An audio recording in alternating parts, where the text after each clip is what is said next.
Today's episode is brought to you by Proud Wolves. It is Proud Wolves' mission to build stronger local communities by using global systems. Our main focus is the integration of children in the local community to boost their sense of purpose and belonging and reduce mental health issues and suicide rates. We want to make sure that children all over the world have free access to cultural activities and sport. Proud Wolves helps organizations to change their income models and stops them relying on membership fees for children. Find Proud Wolves on Google for more information. Now, get ready for your All-NBA Team of the Week.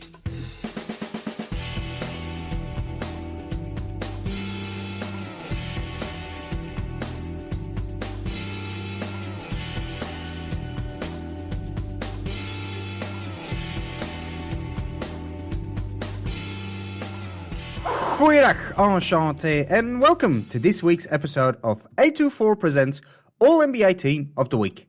Today's show is written on the back of the game of the season, the Nets at Philly.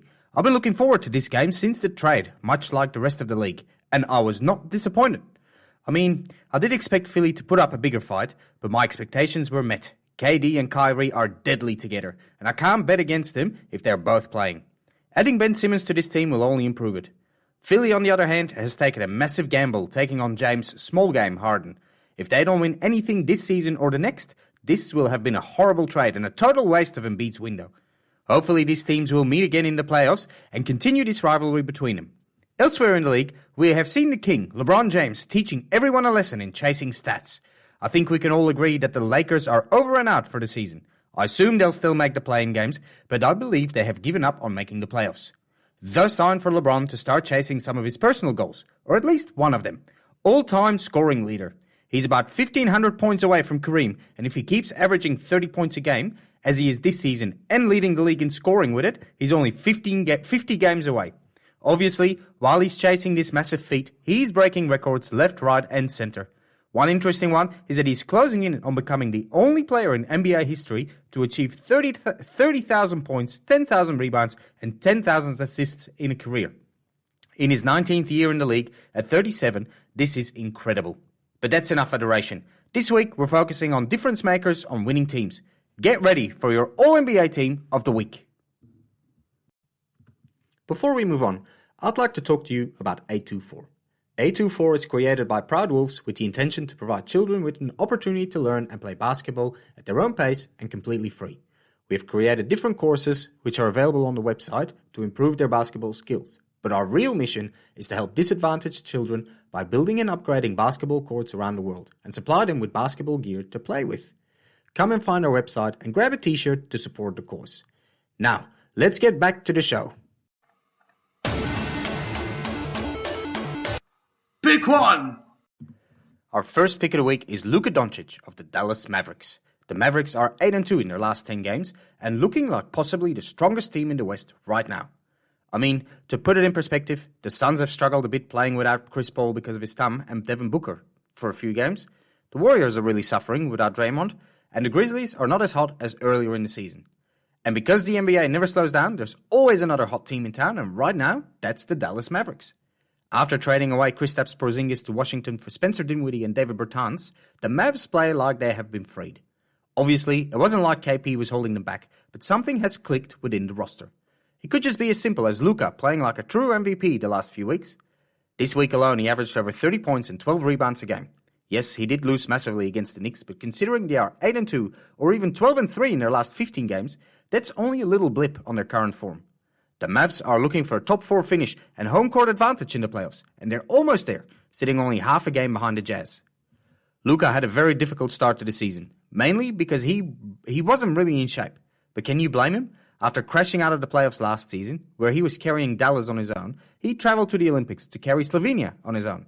This guy has played basketball non-stop, basically since the bubble, now 2 seasons ago. I don't believe that Luca has James Harden's lack of motivation problem. I think he just needed a break. This season, he records a triple-double once every 5 games. He has 9 in total, and 7 of those he has recorded since January. Luca has played himself in shape, and the front office has surrounded him with players that better suit his playing style.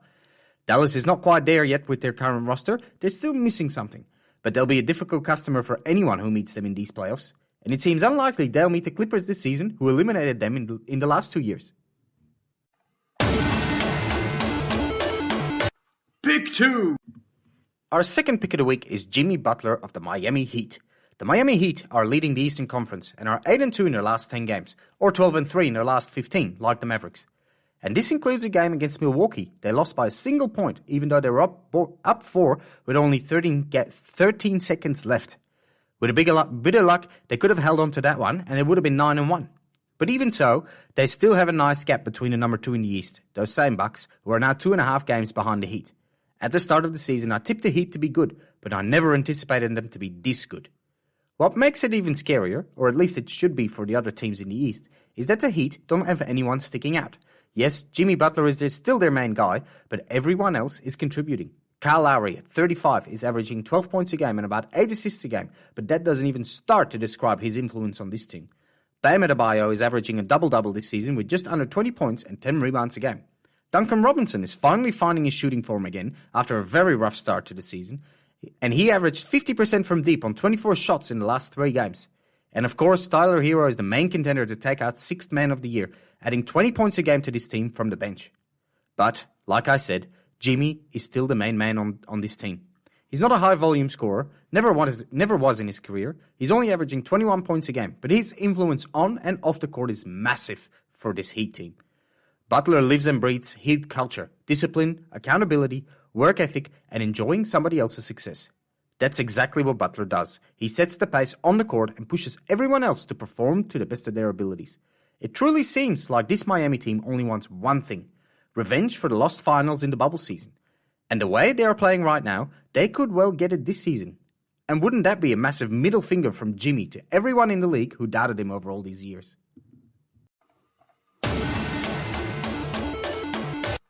Pick 3.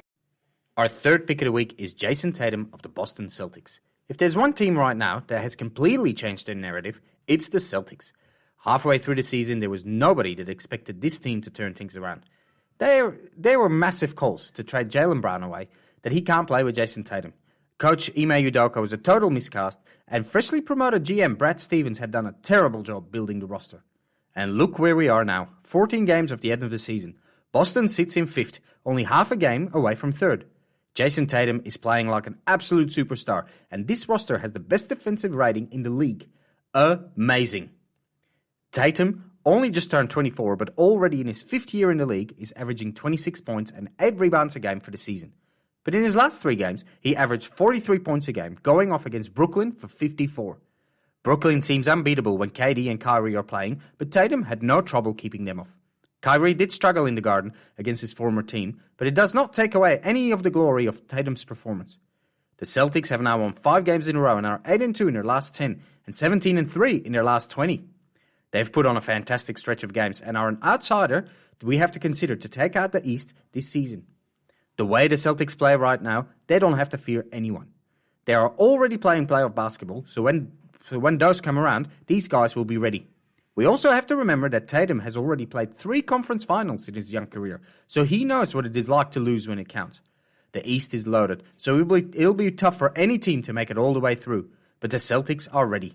And if they don't quite get there this season, there is always next year, because time is on their side.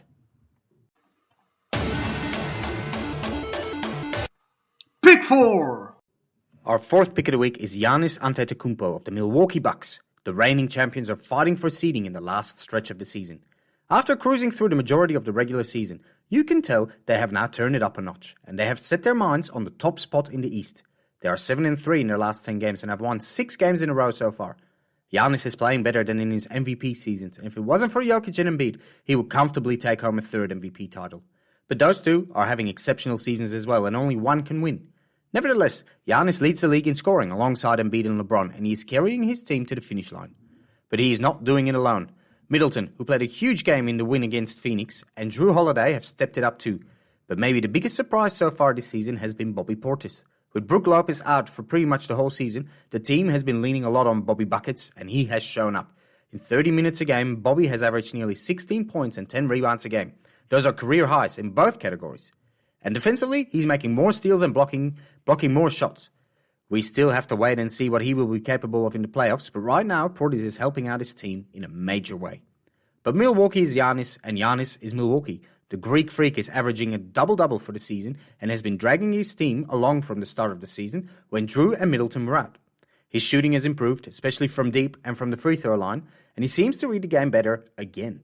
He will have a lot more competition coming out of his own conference than in previous years, but Janis and the Bucks have the biggest chance to win the NBA title this season, in my opinion, and become back-to-back NBA champions.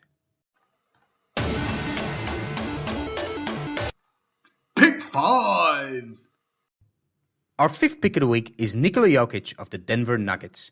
This is getting ridiculous. Jokic is a glitch in the NBA matrix. What he is doing is supposed to be impossible. I think it really doesn't matter who's playing alongside him, he lifts everyone up. I think a 5'5", 35-year-old in terrible shape, could be an NBA player when playing next to him. Now, no disrespect to the other players on the Nuggets team. They are absolute reliable role players, but with Murray and PJ out, and now Gordon, Barton and Bones Highland missing games as well, the Nuggets' injury list is becoming larger than their actual roster. And yet, the Nuggets are sitting in 6th in the West, well ahead of the play-in positions for now. They have won 8 of their last 10 games. Granted, most of them were against lower-ranked Western Conference teams. Like they played Sacramento 3 times. But they did beat Golden State twice too in that stretch. And even though the Warriors are missing Draymond Green, compared to the Nuggets, that's nothing. For me personally, Jokic is this season's MVP. There shouldn't even be a debate about it. Carrying this roster for so long and for so far, I don't see Embiid doing the same thing. In fact, Embiid couldn't even carry his team when Harden checked out against the Nets. Anyway, Jokic improves himself every season, over and over again. This season, he's averaging almost a triple-double, sitting at 26 points, 14 rebounds and 8 assists a game. You can almost count on him recording a double-double in every game he plays, only missing out in 6 games he played out of 60 so far. The flip side is that he will likely be tired when the playoffs come around, but if the Nuggets can recuperate his running mate Murray and MPJ, he might find that little bit of extra energy to push through. After all, being only 27, he should still have that young man energy. Just as a side note, Steph Curry and LeBron James were both 27 when they won their first championships. Do with that bit of information what you will.